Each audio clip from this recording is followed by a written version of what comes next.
Nanguna na naman si Vice President Sara Duterte sa pinakabagong survey ng WR Numero Research para po sa 2028 presidential elections. Sa tanong sa una, kung ngayon gaganapin ang eleksyon, sino ang iboboto mo? Kung saan 11 politiko at opisyal ng gobyerno ang nalumutang ang pangalan ng posibleng maging kandidato, si VP Sara pa rin ang may pinakamataas na porsyento ang nakuhang boto.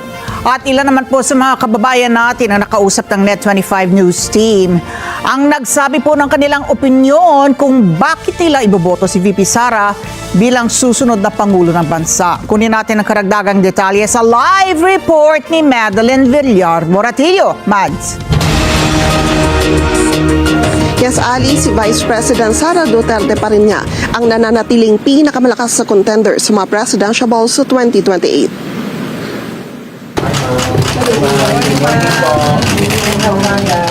Patuloy na nangunguna si Vice President Sara Duterte sa pangalan ng presidential balls sa 2028 elections.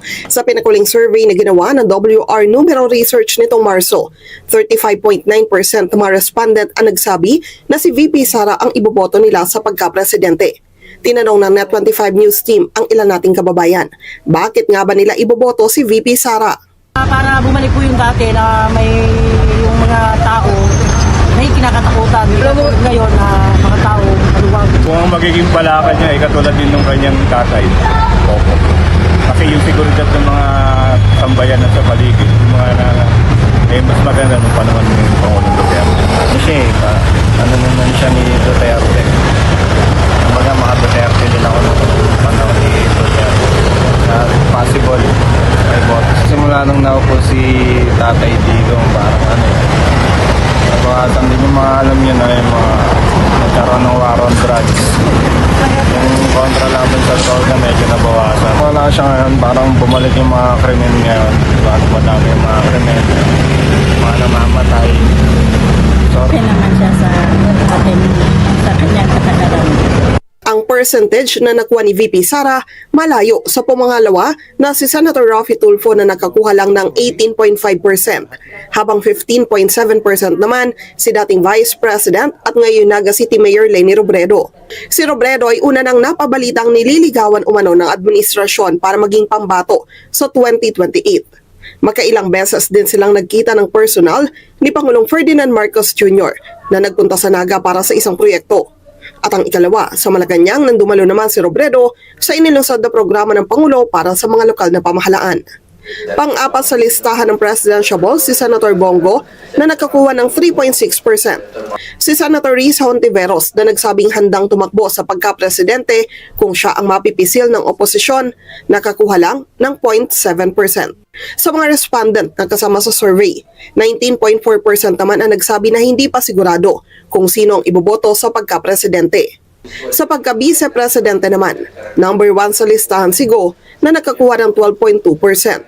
Dikit naman sina dating Senator Grace Poe at Senator Robin Padilla na nakakuha ng 11.9% at 11.7%. Nasa top 4 rin sa vice presidential balls na gustong iboto ng publiko si Senator Rodante Marcoleta na may 8.4%. Si PBBM na magtatapos na ang termino sa 2028 nakakuha ng 3.6% sa vice presidential survey. 26.8% naman ang nagsabi na hindi pa sigurado kung sinong iboboto sa pagka-vice-presidente. Ang survey ay ginawa mula Marso 10 hanggang 17 ng taong ito sa pamamagitan ng face-to-face interview sa 1,455 respondents mula sa iba't ibang lugar sa bansa. Ali, sinubukan naman natin makuha yung panig na Malacanang patungkol dito kung ano yung kanilang komento pero wala pa silang tugon hanggang ngayon. Balik sa inyo dyan, Ali. Okay, 35.9% ang suporta nationwide ni Vice President Sara Duterte. So meaning, no, almost 36%. Malayo nga yung pumangalawa na si Raffy Tulfo at 18.5%. Tanong natin, sino ang nasa likod ng WR Numero Research? Mads. Yes, Ali, sa pagkakaalam ko, mga political analyst, yung nasa likod nitong WR research na ito. Oo, yung binabanggit nila na figure ng undecided pa rin in both dun sa presidential at sa vice presidential slots, no? 19.4% ang undecided sa pagpili kung sino sa panguluhan, ano? So, yung ang sinasabi, malaking bagay pa rin itong 19.4% na parang tinatawag nating nakaupo pa rin sa fence, sitting sa fence pa rin, na straddlers pa rin, na pwedeng maging swing votes pa yan, ano? Malaki pa rin yung 19.4%. Yes, totoo ka dyan, Ali. Sila yung mga kababayan natin na nagmamasid pa rin hanggang ngayon kung sino nga ba yung talagang sa tingin nila karapat-dapat nilang iluklok pagdating ng 2028. At nanguna si Senator Bongo sa vice presidential slot naman, ano? At doon sa vice presidential survey naman, 26.8% mas malaki yung undecided. Pero pumasok din pang-apat ba si Senator Rodante Marcoleta, Mads? Yes, tama ka dyan, Ali. Pumasok yung pangalan niya. Alam mo, actually, Ali, mabanggit ko lang, no, nung sinabi ni Vice President Sara Duterte na meron siyang napipisel na kanyang magiging katandem para sa 2028, isa yung pangalan kasi din ni Senator Rodante Marcoleta sa mga lumulutang na posible na niligawan ni VP Sara na maging kanyang katandem. Pero wala pa namang kumpirmasyon kay VP Sara at ayaw niya rin kasing banggitin kung sino nga ba yung kanyang napipisel na maging katandem para sa 2028 dahil ito raw ay kanyang pinoprotektahan para hindi raw ito ulanin ng batikos lalo na at ganun yung ginagawa ng kanyang mga kritiko. Pag maagang nagdedeklara, ganun talaga, hindi ba? So ito, 1,455 respondents face-to-face, no? Na interviews to nationwide. Yes, At Ali. yung pulso, kasi minsan Yes. yung resulta ng survey naaayon dun sa period, no? Kung kailan ito isinagawa. March 10 to March 17, 2026. Ano ba yung ating nun?